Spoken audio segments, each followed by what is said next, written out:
Number 4, Shady Favour, only won the 1 from 13, but in good forms in recent times, went down narrowly at Kemla. And when it did win at Hawkesbury that day, won by an absolute pimple. That being said, that day at Hawkesbury was on the inside, and that was a no-go zone. No other horse won on the fence all day, bar Shady Favour. Lovely filly, natural speed, tough ask here, 1100 metres, place chance.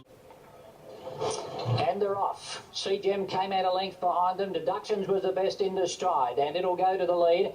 Anjo on the outside, going forward into second spot, and that's left the other one there. As they settle down, Zeddy Power trapped out a little bit deep. He's trying to slot in on Zeddy Power, followed by Follow My Lead and Shady Favour.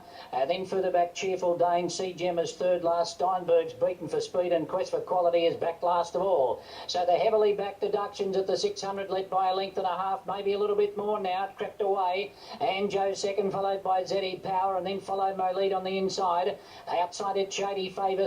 Gem was next, followed by Cheerful Dane. Quest for Quality buried back along the inside as they turn for home. Leader is Deductions, with Zeddy Power going after it on the outside, still about a length and a half away from Shady Favour. Down on the inside next, Anjo, and then Follow My Lead. Deductions led with 200 to go. He's forced to go for the whip. Shady Favour down the centre of the track is starting to reel it in. Shady Favour went up to Deductions, who's wobbling all over the track. Deductions and Shady Favour go to the line together. I think Shady Favour got up. I think the outside might have just got there. Shady Favour from Deductions and Anjo. And then we've got Follow My Lead, followed by Cheerful Dane. Then we've got Quest for Quality, Zeddy Power, followed by Steinberg, and last in was Gem. Very, very close, but it looks like number 4, Shady Favour, may get the nod here on the outside. Deductions, he was running all over the shop, a little bit of inexperience. Hugh Bowman switched the whip from his left to his right, but Shady Favour might just have the pull in the weights and may have got home that little bit too good. She'll get it for sure. She'll get it for Shady Favour. Will beat the heavily backed number 1. There it is. 1:05.07 the time. 35.62 the last 600 metres. For Shady Favour will beat number 1 Deductions. Very close for third. Maybe number 5 Anjo back along the inside. Looks prominent. And the horse that I thought was value might just run fourth. I think it will. Cheerful Dane here right in the middle. It was an eye catcher around the $18 mark. 415 and 3 are now official. And the favourite punter's Hainsey. Another one, another close defeat. And the maxi div will be $14.50 on Super Tab there. The maxi div $14.50. Yeah, Deductions, Hugh Bowman's intentions are pretty clear. Jump, control it, and win the race. He almost did that. Just getting wayward over the final stages, this big fellow. Shady Favour, the daughter of Dane Shadow, out towards the middle. Nice ride by Chad Schofield, got her balanced up, challenged at just the right time. And she brings up her second win this afternoon. The Gary Portelli stable, we've said in recent times, going well. Another good ride by Chad Schofield. Just lovely, lovely patient ride. Tuck this girl in behind the speed. Deductions. You wouldn't say he ever really kicked clear Deductions. He was in front, but he just couldn't put that length on that he needed to this afternoon. And he was vulnerable over the final bit, getting leg weary, a bit wobbling around to place the final stages. Look, the market mover Deductions, he's still a lovely 3-year-old, don't worry. But this afternoon, he found one a bit better on the day, and Anjo taking the shortcuts to run third. Cheerful Dane, a pleasing return before, so it's 4, 1, 5 and 3, 4, 1, 5 and 3. And Shady Favour brings up her second win this afternoon. She's always generally very consistent, and she breaks through for an important city win for her connections this afternoon. The Portelli yard's going well, and Richie there with Gary.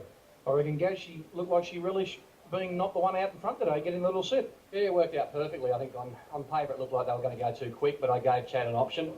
And she was a little bit slow in the stride, which worked out good because she got a trailing position behind 3 leaders. And yeah, she's been tough all preparation. Like I think every photo she's been in, Paul Bugger's been on the wrong side of the photo. She's run a couple of close seconds, beat the nose, and it's good to see for the syndicate from Elite Thoroughbreds, and they've finally got a winner in town, so that's great. And they're just excited. Look at them, they're all having a great time, so that's what it's all about. That's what it is. There's so many syndicators out there, Elite Thoroughbreds. They've got a few little around town. Yeah, they've got about 14 with me now, so he does a great job for me. And I've got a lot of input into the horses that we buy, so that's great too, because if they're no good, it's my fault as well. So, no, good people to train for, and it's great to see these guys get their first winner in town. She's a little try, this filly. Great big heart. You know, she's had 6 or 7 runs this preparation, and she doesn't look like getting to the paddock. I made up my mind. She raced last Saturday, so 9 days ago, and I said to the boys, I'm going to see how she is Saturday morning after she works before I make my final decision. And she was pig-rooting coming off the track, so that was a great sign she was going to be here in good order. And the rest is history. Unfortunately, again, your Christmas present didn't come true. The hair's not growing back. No, but that beautiful big ham did. Well done. Thanks, mate. There he is, Gary Portelli, Shady Favour. Yeah, nice job by this filly. She found the line a little bit too well for the favourite this afternoon. So to say, wouldn't be dropping off deductions anytime soon. He's a nice 3-year-old, but a little bit more race experience for Shady Favour. Chad Schofield tucked her in behind the speed. She got out and hit the line really, really well to bring up her second win, and more importantly, a city win. Richie there with Chad. I just said to Gary, Chad, she looked like she relished not being the one setting the tempo. I think so, Richie. She leads all her starts, but today they went very quick. Obviously, they flew up in front. And she sort of just had to sit in them and had the last crack at them, which I think she enjoyed. When Huey kept kicking back, I thought, oh, don't tell me your girl's going to just get worried out of it again. Yeah, well, it was a really strong win because she's only little, and she kept trying really hard all the way to the line. It was a brave win. You're one of the few boys in the jockey's room. You could eat what you want for Christmas, I suppose. Yeah, it was good. Dad's got a lot right today, so I was eating in front of him, which is good. Well done. Thanks.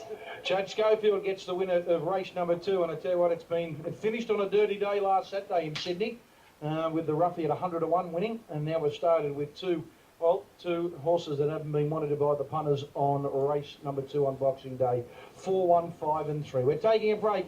After the break, we'll head back to the team at Caulfield. Richo and Shane down there, and hopefully we can get one out of the bag down at Caulfield for the punters to get back on the song.